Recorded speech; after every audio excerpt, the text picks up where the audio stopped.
welcome to Words of the Wise. Today I have Special Agent Wyatt Storm from the FBI. He has 16 years experience with the FBI and is extremely passionate about wellness, has some really compelling stories to share. So I'm really excited to have him as a part of the show. So welcome. Thank you so much for being here. And thank you for having me. What a pleasure to be here. Yeah, I've been looking forward to this for a little while now. Me too. I know we talked 3 months ago about this, and you were my first in-person podcast. All Everything right. I do is virtually. So Fantastic. I'll set the standard. yeah. Good or bad. I mean, don't get me wrong, I love doing the virtual, but I think that there's nothing better than like looking someone in the eye and Right. having that personal connection. Agreed. So I'm really happy this worked out, and we're both local and could get together. So Excellent. Yeah, thank you. Me for your too. time. Yeah, of course.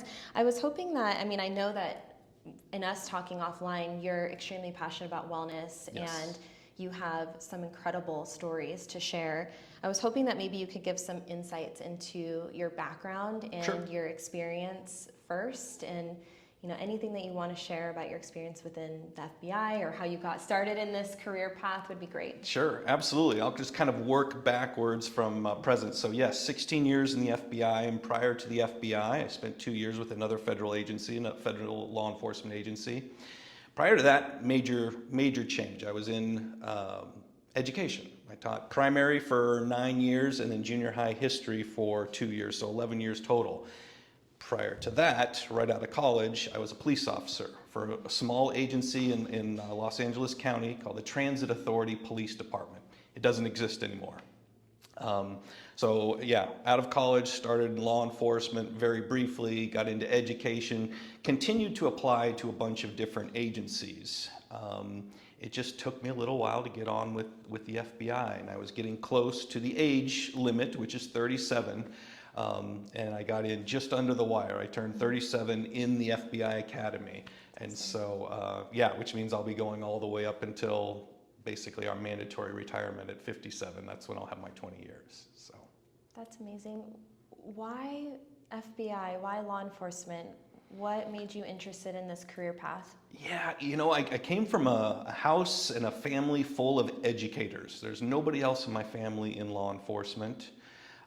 It always appealed to me. I remember when I was a small child, I was maybe about 5 or 6. My dad was a teacher, and I woke up one morning and I heard some talking in the living room.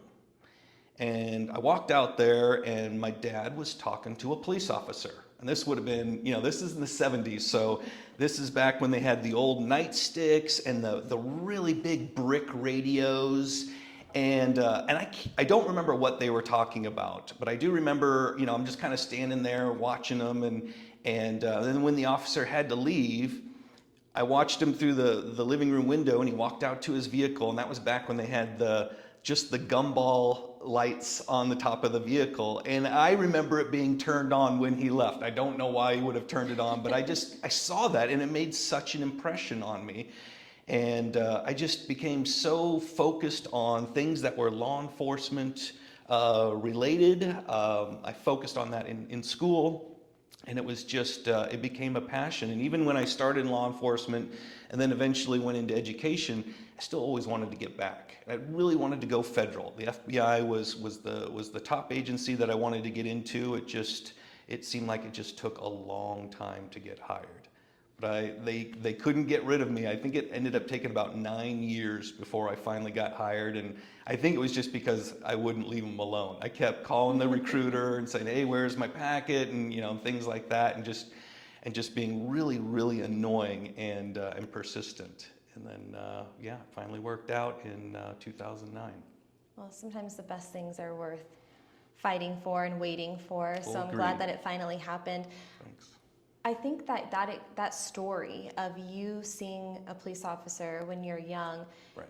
is a testament to the fact that this career path is inspiring. Yes. And you have the ability to inspire the younger generation to want to be in this career path. And I know that, maybe right now there's a challenge with hiring and recruitment. Yes. But I think that to anyone listening, it's a testament that you never know, the way you present yourself, and you never know who you might inspire, and it might just be a little boy looking out the window saying, Right. wow, wow, I want to be that. Yeah. And so, holding yourself to that and knowing that you never know when you can inspire and impact someone's life. So I think that that's a great story. Thank you. And it's amazing that you remember that. It is. And sometimes I wonder how much of it actually really happened. I don't know if that, but that's the narrative that I had in my mind as far as the earliest interaction with law enforcement.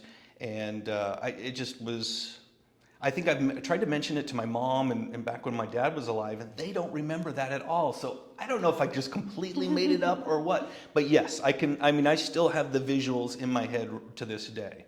And I do try to keep that in mind now. And that's a good little litmus test as far as where I am, as far as my empathy and compassion in dealing with the public.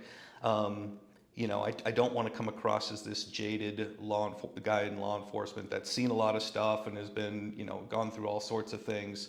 That idea is still understanding that, yes, this could be the very first time somebody meets an FBI agent. Mm-hmm. And I want to put forth the best thing that I can do for our brand as possible.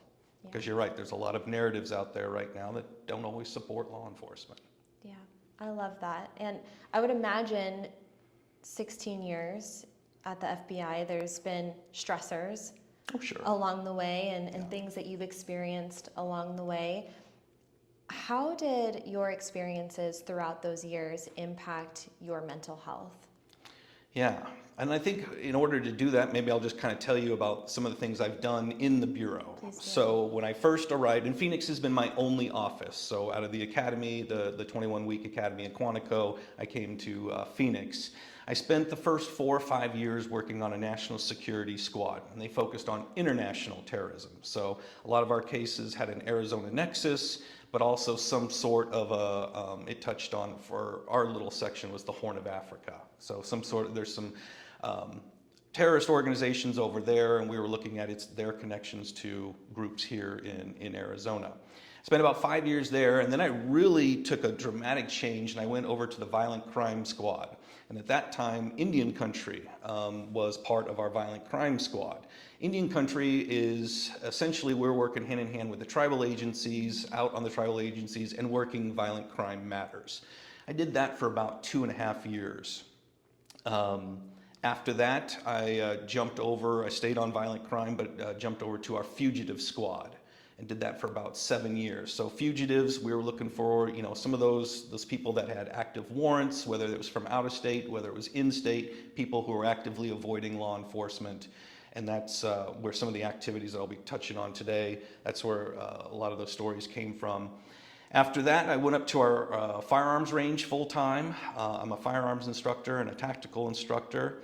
And so I did that full time for about a year or two, and now I've gone back to working one of our newly formed counterterrorism squads that focuses on domestic issues.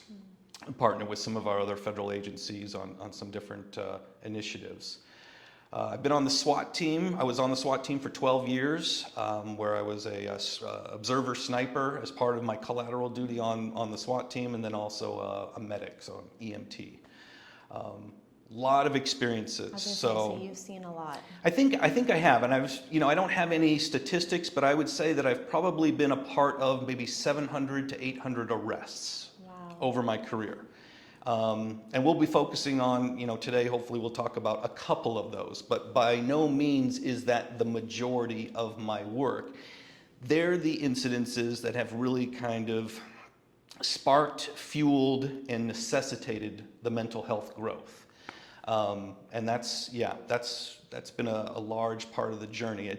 I don't think the things I struggled with as far as identity, anxiousness, and depression, it didn't start once I was in the FBI. These were things that were existing all throughout my life. I think what my experiences in the FBI were just kind of exacerbated some of the issues I did not want to focus. And so it really forced me to say, you're gonna have to look at some of these things. I had to take that hard look in the mirror and go, there's some changes that need to be made. Yeah, absolutely. And are you willing to share Yes, some of those 100%. stories and some of the things that you've been through and how that impacted you? Yeah, and I would say probably the initial So I've been involved in 5 shootings, 4 of which where I was one of the shooters, and the 5th one, and I'll be talking about that one a little bit as well, where I was just shot at. I'd say the one we'll talk about first that really got the ball rolling on mental health awareness was the second shooting, and this was about 6 years ago. It was a fugitive operation. We made an arrest.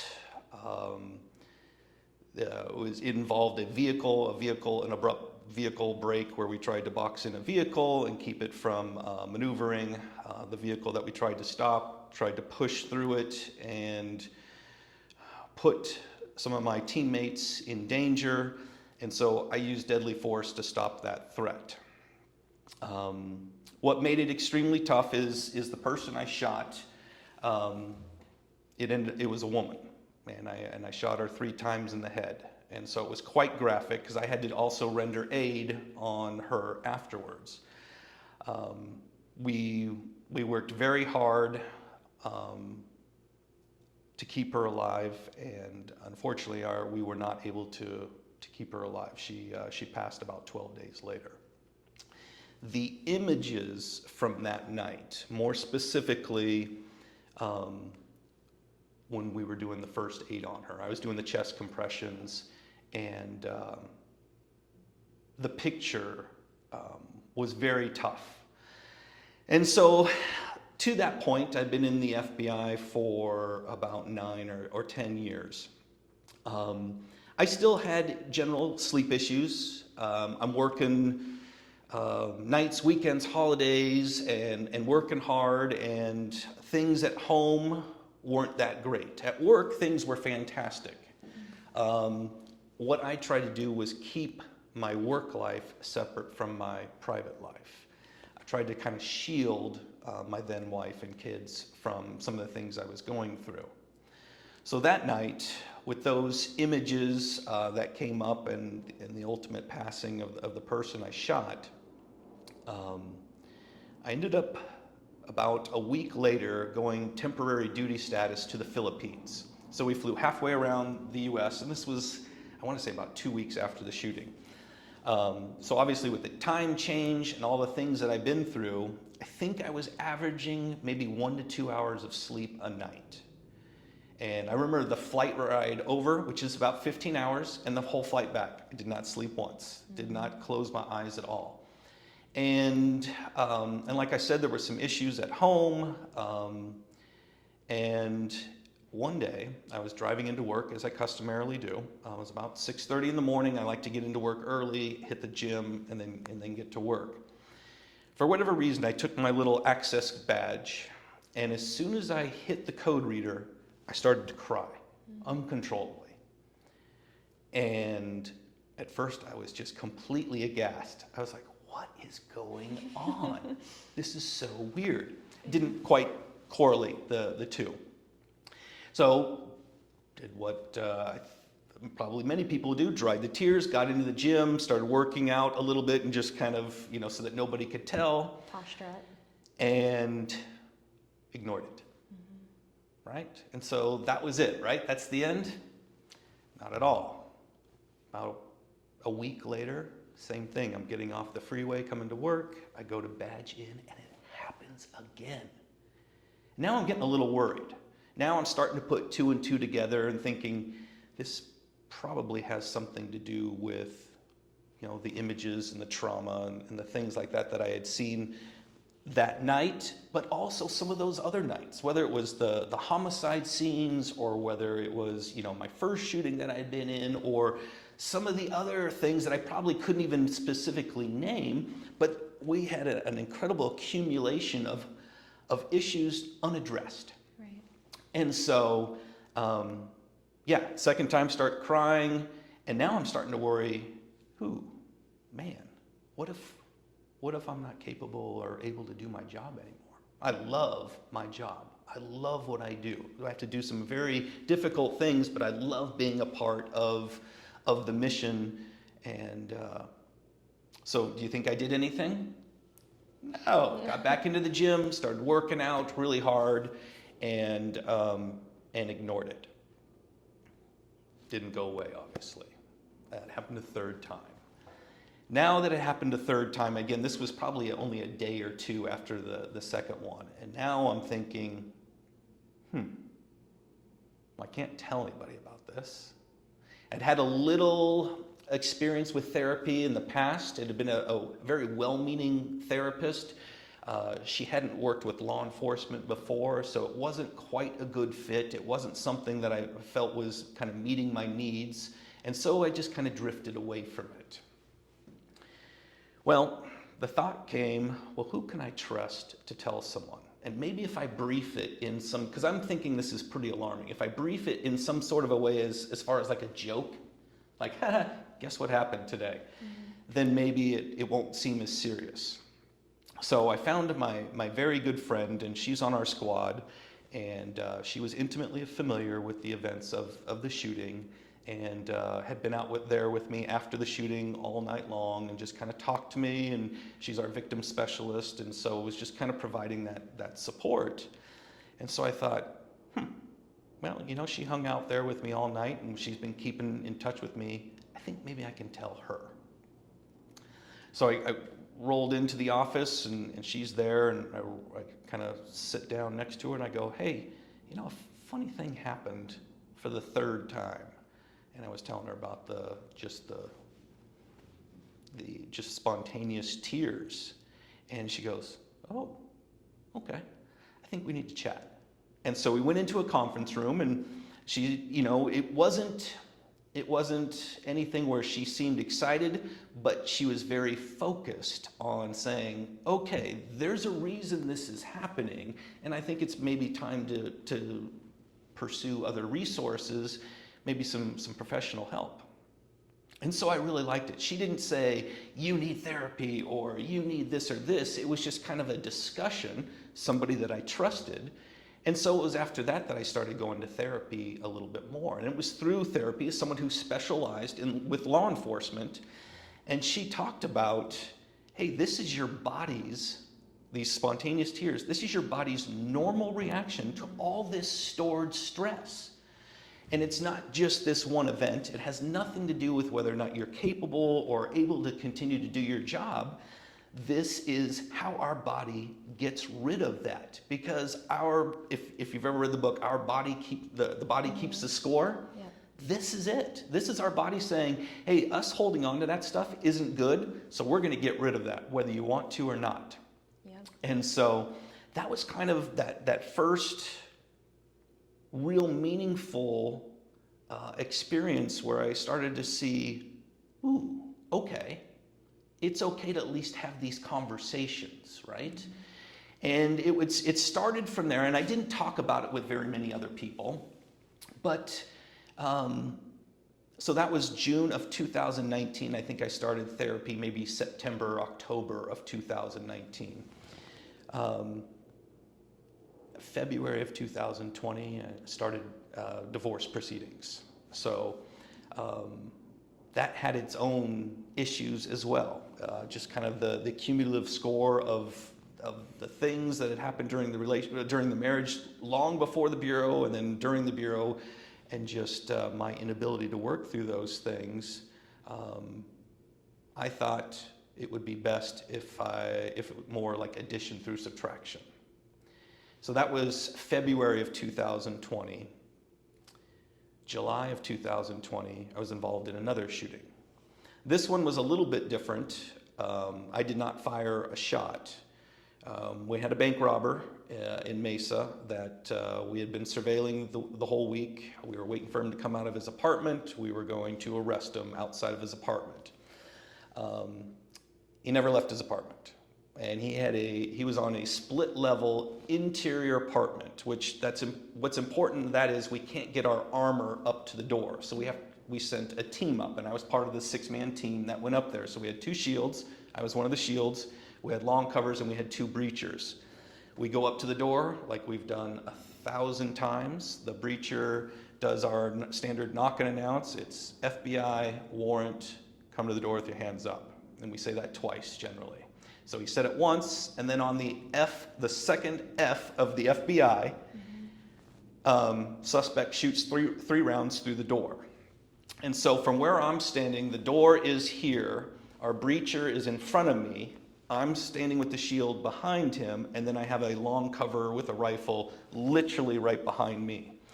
Subject fired 3 rounds to the door. 2 of them hit our breacher, and 1 hit Jeff behind me. So subject shot 3 rounds back at us, Jeff fired back through the door, and then it was quiet. And I'll always remember that quiet afterwards. So shot through the door. You know, we train for these kinds of things. There was really no movement. But another thing that really stuck out to me was Jeff, who was behind me, says in a very conversational voice, "I think I've been shot." Said it just like that. Now, this is unscripted because we've never said that in training. And I'm like, "He's been shot." And I'm kind of looking out of the corner of my eye, and he takes his gloved hand and he puts it right here, pulls it out, and it's covered in blood. And he goes, "Yep, I've been shot." And so we just kind of stand there for a second.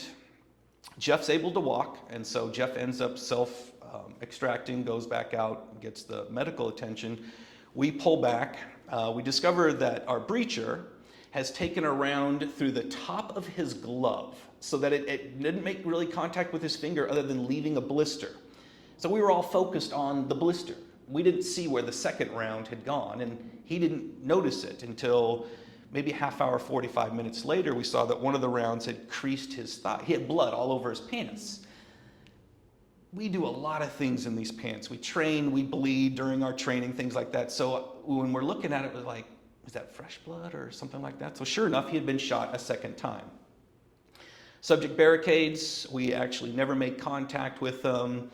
I'm going to fast forward about 3 hours or so. We hear a pop inside the apartment. We breach one of the sliding glass windows, fly a drone in there, and the drone gets caught up in the curtains and ends up falling and landing in the brain matter of the subject. So we have a bird's eye view of the subject. We know that he's down hard. And so we end up breaching. In fact, the breacher had been shot twice. He's our lead breacher. Breaches, goes in there. And one of the things from that shooting that really stuck with me, as soon as we breach the door and we go in, he doesn't have a TV, but he's got a laptop. And on the laptop is playing, remember the old show Cops? Mm-hmm. From like the 80s? Yeah, of course. And the theme from Cops. So he's got this DVD and it's playing on repeat the same, it's like basically the start screen, and it's just playing Bad Boys, Bad Boys. And it's just playing that while we're clearing the apartment. Obviously, the subject is deceased right there. I kind of roll him over and clear his weapon, and obviously it's very graphic and traumatic. And now we're starting to process. Okay, one of our guys is gone. He's in the hospital. We don't know what his status is. We ended up finishing up at that scene and go to the hospital, and not only is Jeff at the hospital, but he's already out of surgery, and they're about ready to release him. So he ends up almost being released before we were even finished at the scene. Mm-hmm. He took a round that hit him exactly in the clavicle, hit the bone, not a little bit below, not a little bit above. I mean, it went through the door and just lodged right into his clavicle. Well, and you know from my EMT days, there's a lot of important things above and below that clavicle that could have made this a lot different of a scenario. Having been divorced a few months earlier, and now after this shooting, this incredibly traumatic event, and this was on a Friday. I'm at my house that night, Friday night, Saturday night, again, already having sleep issues to begin with. It just gets worse. And I'm really hurting. I'm really struggling. I'm especially playing the what if game. What if I had been leaning out a little bit more? And then I start to kind of develop that narrative of, man, these 2 guys that got shot, happily married, great young family. Here I am divorced. My kids are adults out of the house. And as I start to develop that narrative, man, I wish it had been me. Mm-hmm. Wish it had been me. And I think the only thing I could do to kind of work through this, and this is something I had done in the past, is write about it. And so every once in a while, I'll send an email to a group. It's generally trying to be funny about a certain situation. This one I just thought was needed to be a little bit different. So I figured I'd gotten a call from one of the other guys in the 6-man group that had gone up there, and he was struggling with this as well. And even a couple other guys on the team had called me, and they were struggling because they couldn't get to the scene fast enough. And as soon as you hear, an agent's been shot or 2 agents been shot, Right. boy, that's a little bit different focus. So we're all dealing with some things here. And so my thought was, well, if I'm dealing with it, and I know a couple of these others are dealing with it, I wonder what the larger group is going through right now.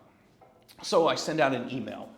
And I sent it out on Sunday afternoon, and it was basically a little story I included about the problems I've had sleeping and some of the issues that have kind of evolved from that. And so I told them Sunday morning, because I can't sleep, I'm at the grocery store bright and early, 06. I'm there with all the other blue hairs. It's just me and 80-year-old people there. And earlier in that week, my kids had come over, and they brought over a sleeve of bagels. And they said, hey, found this in the freezer. We don't want them. Do you want them? Sure, I'll have some bagels. So I'm in the store, and I'm thinking about, okay, I've got these bagels. I'm going to buy some cream cheese. And I go over to the cream cheese aisle, and I'm looking at the Philadelphia cream cheese, and then I'm looking at the store general brand. There's a $2 difference. Who cares, right? I can't decide on which one to get.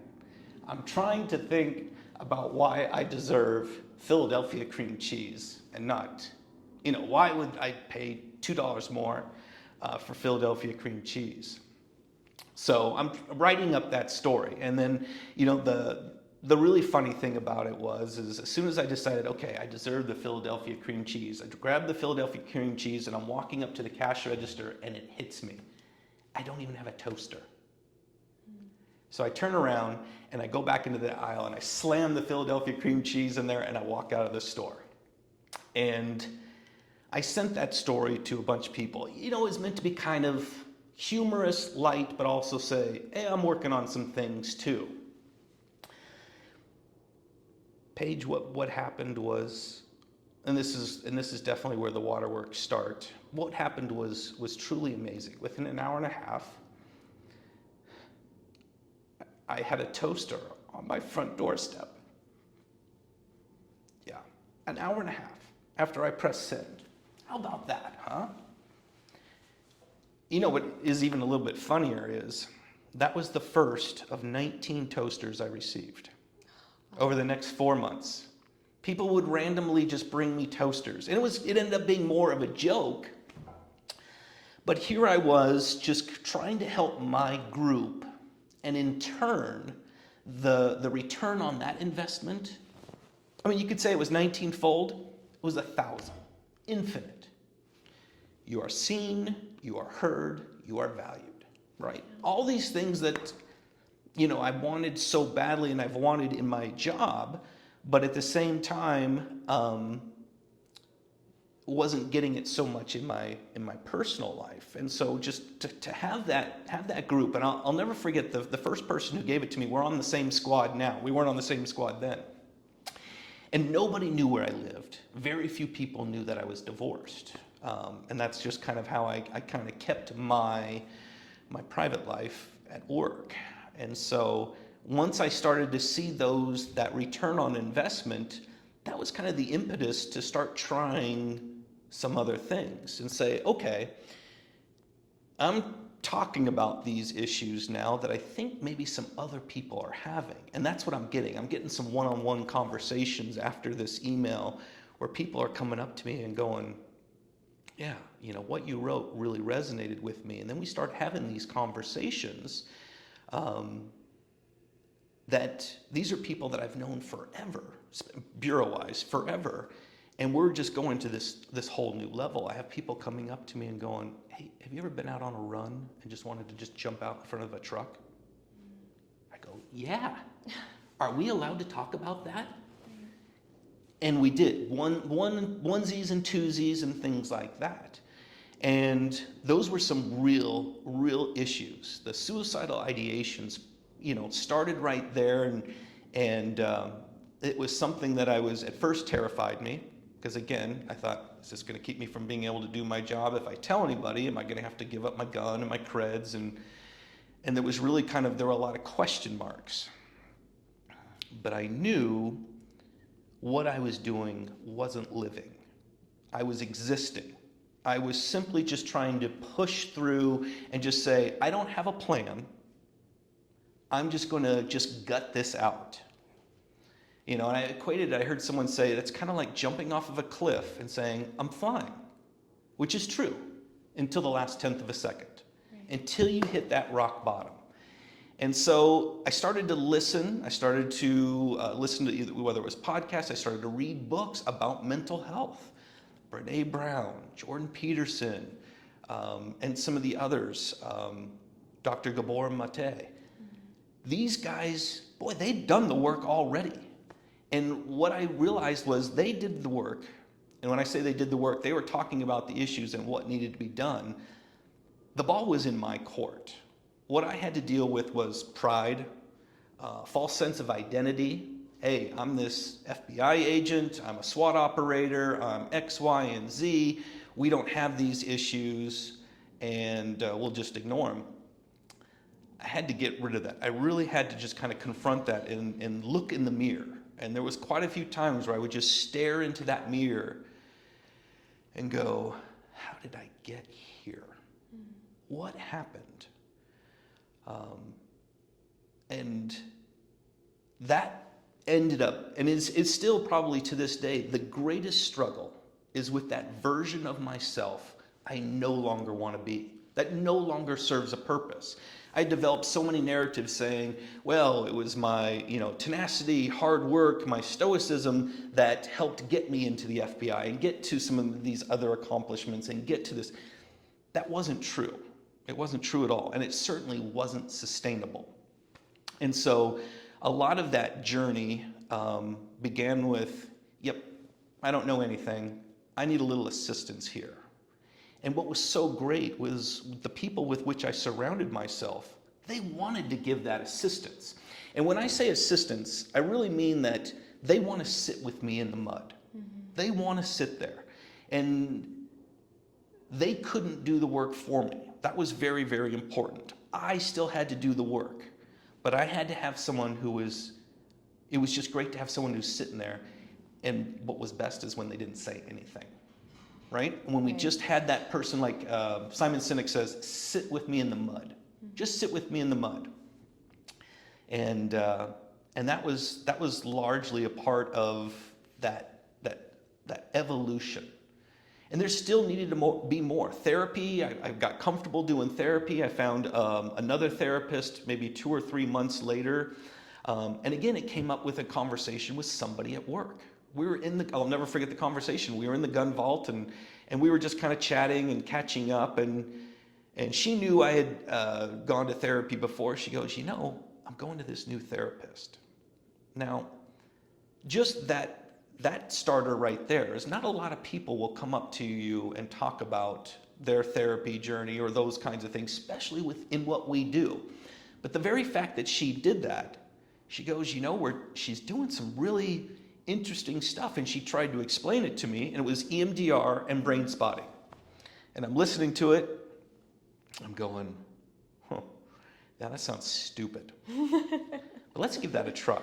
Yeah. And so did a meet and greet with this therapist, and I'll never forget just sitting on the couch, and she's giving me the same spiel about what brain spotting is and about how it's going to use the musical stimulation to kind of work through these traumatic experiences. And I'm sitting there and I'm in front of her, and again, I'm crushed. I am still hurting. I'm still dealing with the anxiety and the depression and the suicidal ideations. And I look at her and I go, that sounds like witchcraft, but I want it to work so badly. Let's give it a try. So the very first thing we worked on in that first session, I think the first session was maybe a week or 2 later, were the images from the shooting of 2019 with the woman that I killed. And no joke, the brain spotting I think it was within the first 3 to 4 minutes, it's just all coming out. Just a massive, massive purge. And we do that for about 15 minutes or so. Take that big deep breath afterwards, and I'm leaving, and I'm like, oh, I feel lighter. I feel better. And again, that curiosity of, okay, what else is out there? What else don't I know about this? Because it wasn't like magically all of a sudden things changed, right? That was a significant step, was starting on that. I still found myself still having to deal with that anxiety and the depression. I felt like when I woke up in the morning, I was at rock bottom. And then if I was lucky enough, I would just get to a sustainable level at night, and then wake up the next morning and I was at rock bottom again. And so I had a few conversations with people about medication, about some of these SSRIs out there, and I'm thinking, oh man, taking medication on this job, I'm worried that it's going to affect my ability to do X, Y, and Z. And my coworkers were saying, yeah, we keep it on the down low, but the Bureau definitely allows this. I go, really? And they talked about there's a few steps you need to take on your medical forms. And again, at this point, I'm like, I need something. I need this to work. The therapy is working. I'm doing therapy maybe once every 2 weeks or so. I need something on a daily basis. And so as soon as I started talking to a psychiatrist who gave me a prescription, man, oh man, what a difference maker.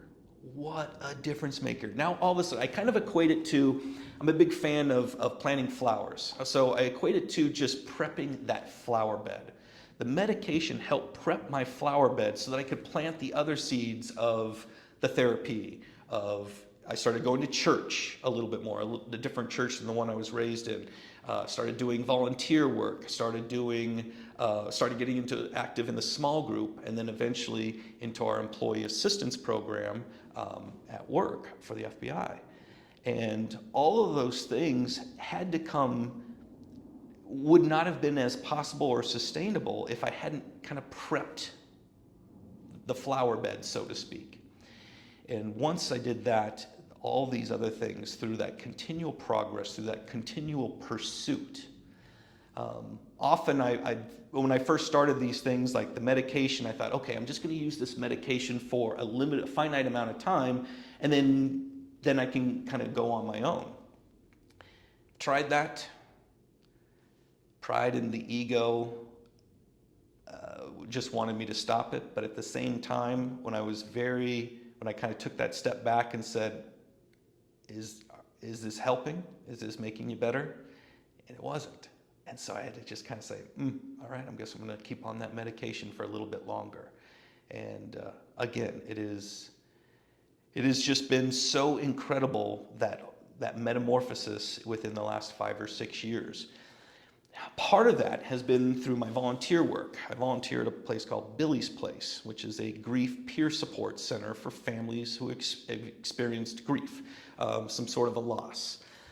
One of the groups where I was a facilitator it's called the Traumatic Loss Group, and it was a group of families that had lost someone from suicide. As someone who had definitely had those ideations, this was so eye-opening and so needed at the time. When I found out and I heard these family members talking about this incredible chasm, this incredible hole, the void left by the loved one who suicided, and just entertaining those questions of why, or why did this happen, or how did this happen, why did I miss these warning signs, and just the incredible amount of guilt and shame that they felt, really was a good slap in the face for me. I needed that. I couldn't tell them, that group, that I had been thinking about, but at the same time, it was so necessary to see and hear the incredible void that would be left if something like that had happened. And obviously, I know that when I think about other people and I think about if they had done it, yes, there'd be an incredible void. But when you're hurting so badly, you want that pain to end. And I'm real grateful that I've had a few people kind of come along, so a few ideas, and then just my continued receptivity to trying new things. That's the adventure. I know where I'm comfortable. I know right there. And just when I get outside of that comfort zone, that's where the growth is, right? Because we know that we're not growing if we're just staying still. The world will just pass us by. And I learned that. I had to go through so many different phases. The victim phase. Oh, this happened to me, so I can't get into therapy. I've gone through too much to start therapy. I've gone through X, Y, or Z, and this has happened to me. My own agency is doing this to me. And I started to just kind of enjoy that victim narrative. But again, I wasn't feeling any better afterwards. And while it was great to have sympathy and those people listening to me, I finally had to come to that very important conclusion that nobody is coming to save me. Nobody. We have some well-meaning people and people, like I said, rock solid support, but they just can't do the work for us, obviously. That's where the growth is made, is in that process, is when you're slaying those dragons, I think as Jordan Peterson says. When you're slaying those dragons, that's the progress. That's where you feel this tangible sense of accomplishment and purpose. And that's what I do in Billy's Place now. We're not solving the issues. We're not bringing their loved ones back. But we're simply saying, you're heard and seen and valued. We're going to work on this together. When I say we're going to work on this together, you're doing 100% of the work, I'm doing 100% of the work, and we're sharing our successes and then the things that don't work. Thank you. Thank you for sharing that. I Sure. honestly, blown away.